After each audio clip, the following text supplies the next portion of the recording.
Bonjour à tous, on se retrouve aujourd'hui pour une vidéo un peu particulière. Ce ne sera pas une vidéo ni livre ni produit naturel comme j'ai pu déjà vous faire sur la chaîne. Ou non mais là ça sera DIY quand même.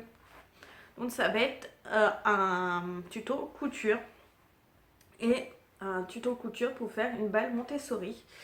Donc c'est un cadeau à faire pour des tout petits, donc vous pouvez faire ça pour un cadeau de naissance. Vous pouvez faire ça comme moi, là, c'est pour un cadeau de Noël pour les 6 mois ou pas pour un an.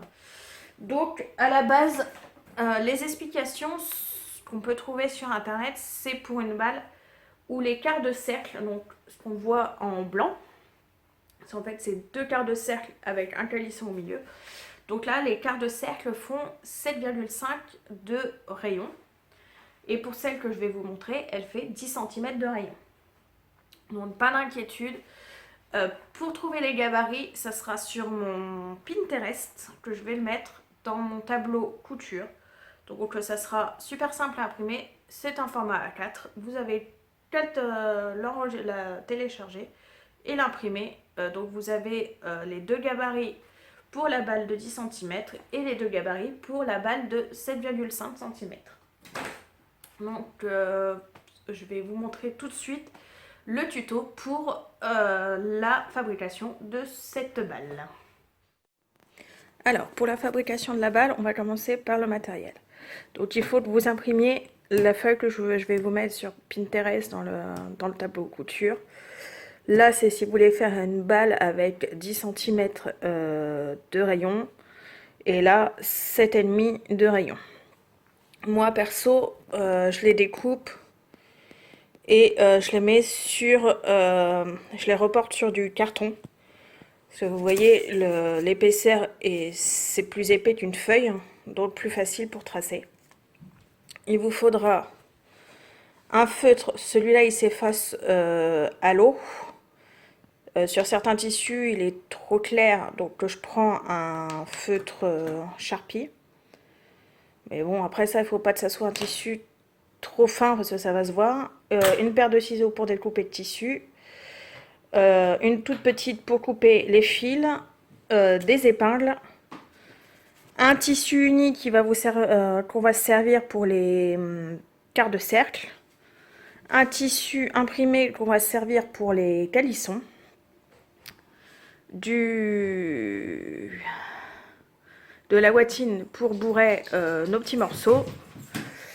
Une aiguille, je vous en ai pas parlé, avec du fil.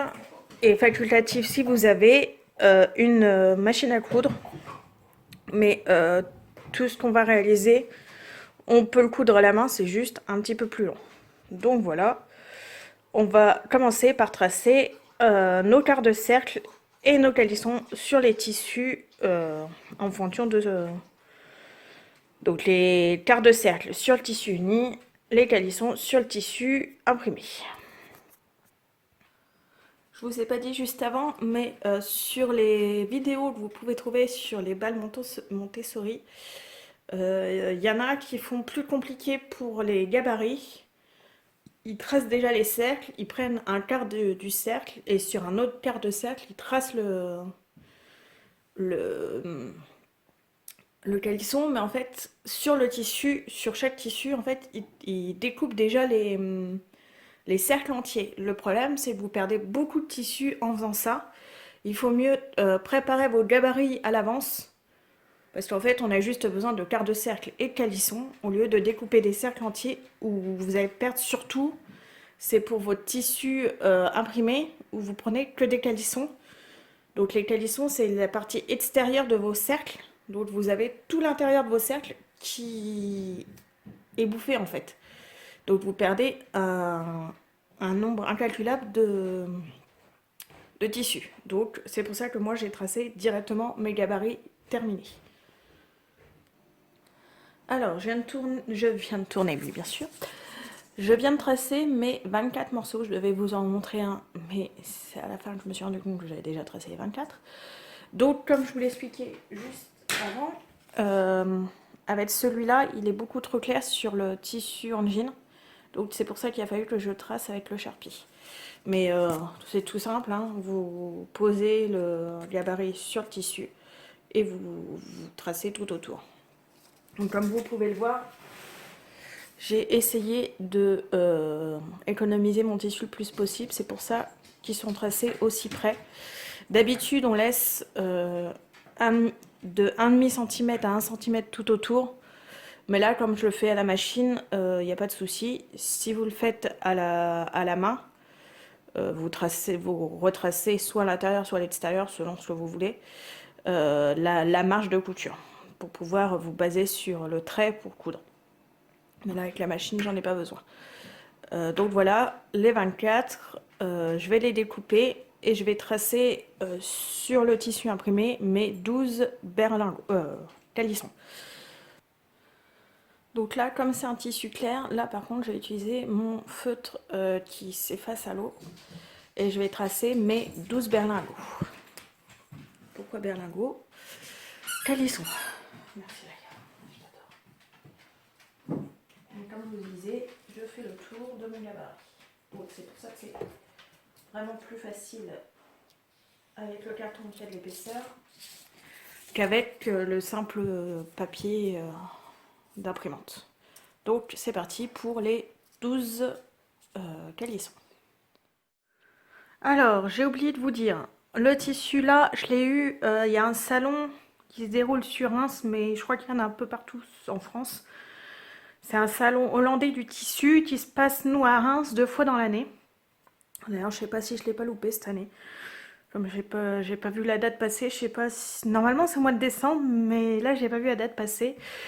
Et ce tissu-là, je l'ai eu au travail. Je travaille à la fripe de Reims.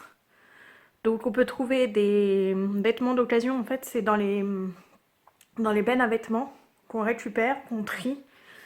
Et tout ce qui est encore valable, on les équipe, on les revend. Mais on peut aussi trouver des chaussures, de la laine, des livres.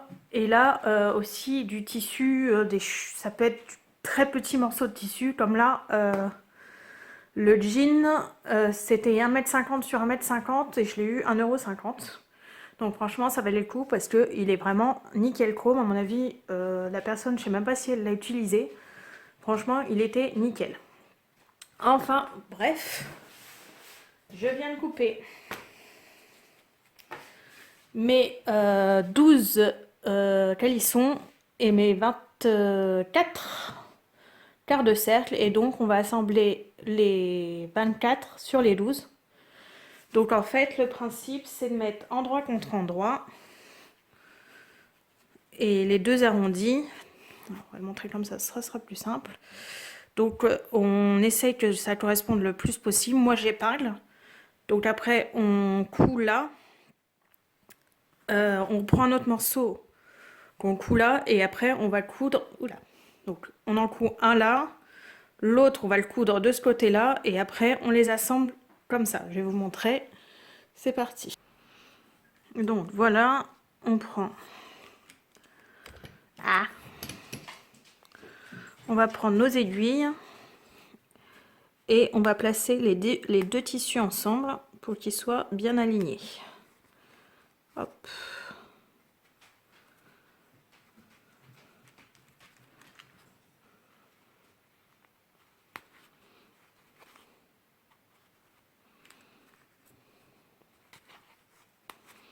Et donc on va coudre toute cette ligne arrondie pour avoir la première couture de faite. Alors j'ai pas mis mon aiguille au centre mais décalée à droite pour pouvoir coudre au plus près de ma ligne.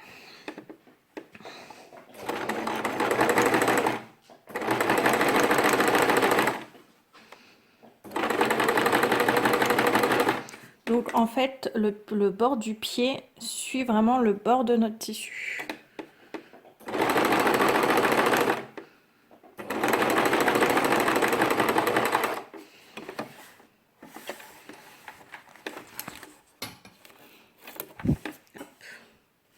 Donc comme vous voyez, là ma ligne est faite. Je vais enlever les aiguilles et placer mon deuxième tissu. Alors j'ai cousu mon deuxième côté hors caméra. Et petite astuce, parce que là je viens de voir qu'il y avait une petite bêtise. Là on a l'impression que tout est bien cousu. Mais pensez à retourner. Et là, vous pouvez voir que c'est parti un peu en sucette. Donc, il va falloir le rattraper en le cousant de l'autre côté. Et puis après, je vous montrerai comment finir notre petit camembert. Et après, je vous montrerai l'étape d'après et les 11 autres. Je vous ferai quand même hors caméra, ça sera quand même plus facile et moins saoulant pour vous. Donc après, quand vous avez fait, vous avez cousu finalement vos 2 triangles sur l'arrondi, il va vous falloir le fermer. Mais le fermer, pensez quand même à laisser une ouverture, cousez quand même votre pointe, ça sera quand même plus joli, mais genre laissez une petite ouverture comme ça pour pouvoir le retourner, pour pouvoir le bourrer après. Donc on est parti.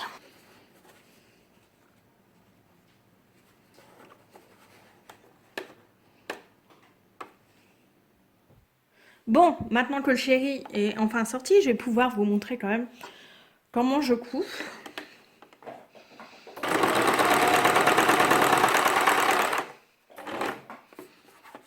Comme je vous disais, hop, faut que je fasse la pointe. Donc, j'enfonce bien mon aiguille dedans, je soulève, oui c'est ça, je soulève mon pied de biche, je tourne mon travail et je redescends mon pied de biche. Là, je vais coudre un tout petit peu, faire une marche arrière avec ma machine pour pouvoir bien, ça se découse pas. Hop, je m'arrête.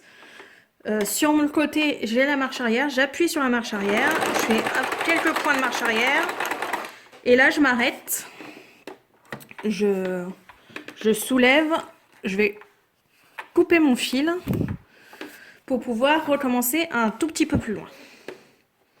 Et là pareil, dans le même principe que juste avant, je vais aussi faire quelques points arrière pour vraiment que ça soit nickel et que ça se découse pas.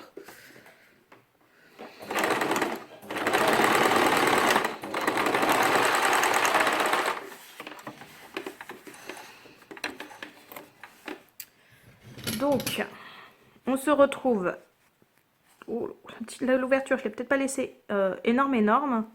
Mais on va faire avec, ou sinon je découserai un petit peu avec un découvite. Donc, vous voyez, tout est fermé. Je vais couper mes fils. Pensez vraiment à couper tous vos fils, que ça soit avec une paire de ciseaux ou comme là. C'est une petite lame de rasoir pour couper vos fils directement. Enfin bref, donc là, on a fait toute notre couture pour notre camembert. On va retourner pour pouvoir bourrer. Donc on se retrouve avec notre petite ouverture, notre petit camembert, qui est un petit peu mal placé, mais pour l'instant, comme il est vide, on s'en fiche un peu. C'est là qu'on vérifie si toutes nos coutures sont bien faites. Et là, on va bourrer pour remplir notre petit camembert. Donc, comme je vous ai montré au tout début, j'ai des stacks de bourre, hein, c'est de la watine. Donc ça se présente, excusez-moi du bruit, ça se présente comme ceci. Et donc on va remplir notre petit camembert avec cette matière-là. Donc on prend un petit morceau et on le passe dans le trou qu'on a laissé pour retourner et aussi donc pour bourrer notre petit camembert. Hop, donc je vais le re-remplir hors caméra, ça sera plus facile pour moi parce que là je suis derrière la caméra, j'ai une jambe au milieu du trépied, donc c'est pas non plus une position très confortable. Donc je vous le remplis et je vous montre la suite. Donc voilà, je l'ai rempli. Bah, vous voyez la boule que je vous ai montré juste avant, j'ai tout mis.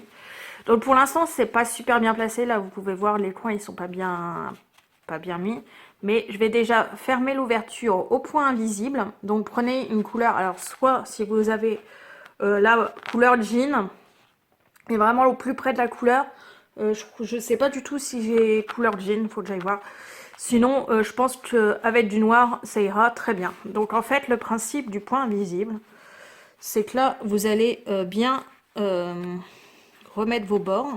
Et là, c'est là que je vois que ma canette qui est en vert, c'est pas top.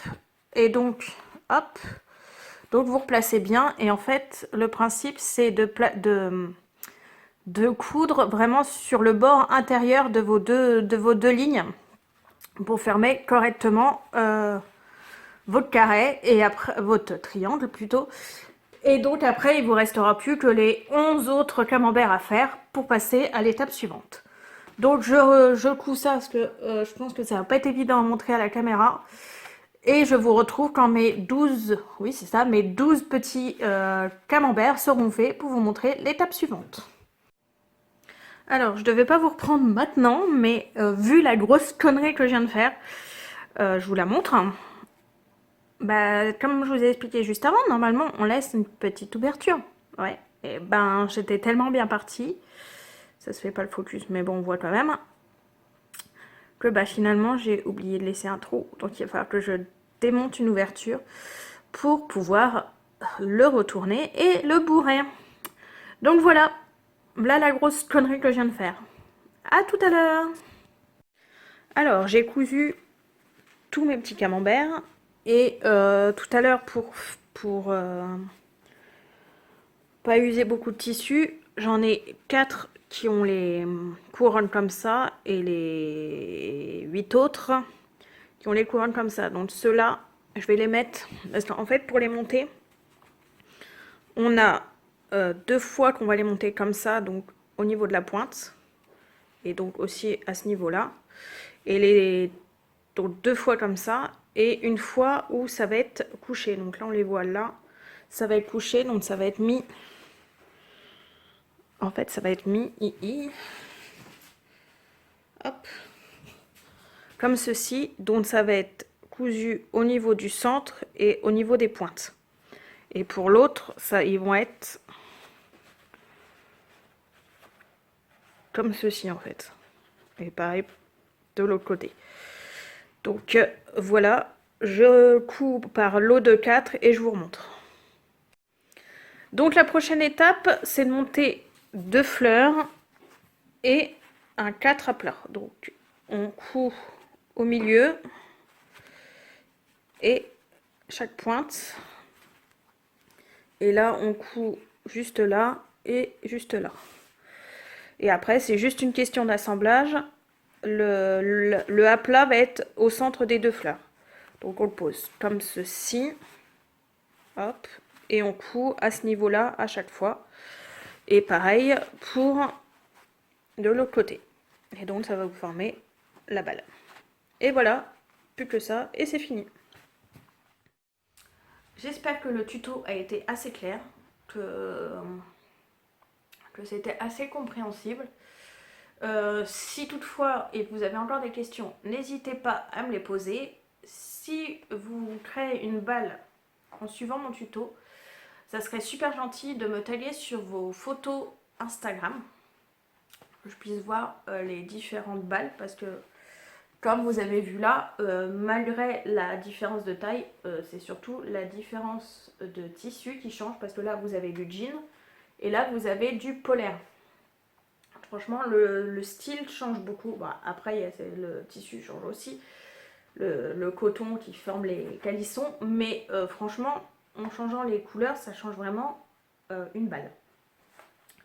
Donc j'espère que ça vous a plu. Je vais vous montrer aussi les autres petites créations que j'ai faites, mais que je vous ai pas montré en tuto, pour le cadeau de ce petit garçon de 6 mois pour Noël.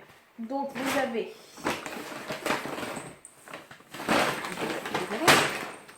vous avez des petites oreilles. Alors l'anneau en bois, il est brut. Je l'ai trouvé à Casto. Il est brut, donc pas peint, ni verni, rien du tout. Et donc le gabarit pour les oreilles, je pense que je l'ai mis dans mes coutures, je l'avais trouvé justement sur Pinterest.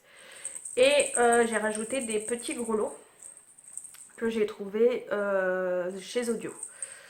Ce tissu là, je crois que je vous ai pas dit les autres, ce tissu là je l'ai trouvé à la fripe de Reims pour une bouchée de pain. Et le tissu là, on a un salon du tissu qui se passe 2 fois par an sur Reims. Et donc j'avais acheté tout un lot de tissus, je sais plus à quelle taille, il le pourrait montrer. Donc j'avais acheté pas mal de tissus, donc voilà. Ensuite, on a le cube qui est fait de plein de matières. Donc on a, c'est du polaire, c'est le même polaire que sur la petite balle. Pour faire, on a des oreilles de lapin. Alors là, j'ai galéré le plus possible. Elles sont très très moches, ne regardez pas la qualité. En fait, normalement, vous montez les oreilles endroit contre endroit, vous les retournez. À part qu'en fait, le velours qui est là glissait énormément. J'avais beau épingler, il glissait comme c'est pas possible. J'ai démonté, remonté, démonté. Donc finalement, je les ai montés envers contre envers et j'ai mis un point fantaisie. Donc on a le velours. Le velours vient de l'Afrique toujours. On a un ancien tissu, alors je ne sais même plus d'où il vient. Ça fait un peu, vous savez, les tissus. J'ai des cochonneries dessus d'ailleurs. Le tissu un peu nounours. Les deux tissus que vous avez vu juste avant. Le velours, je vous l'ai déjà montré. Et une feutrine bleue. Oui, j'ai fait le tour. Donc en plus j'ai mis des gros lots. Et là j'ai mis un autre anneau pour qu'il puisse attraper le cube s'il veut. Et le ruban est vraiment pris dans les coutures. Je crois que j'ai même renforcé les coutures à ces endroits-là. Et puis voilà. Donc pareil, ça c'est assez facile à faire.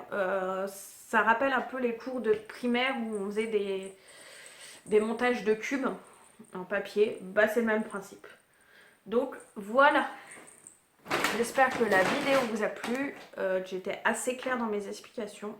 J'espère, parce que pour une première vidéo tuto couture, ça n'a pas été évident. Mais j'espère que ça a été clair. Je vous laisse et je vous retrouve dans une prochaine vidéo. J'espère que vous avez passé une bonne journée ou que vous allez passer une bonne journée. Et je vous dis au revoir.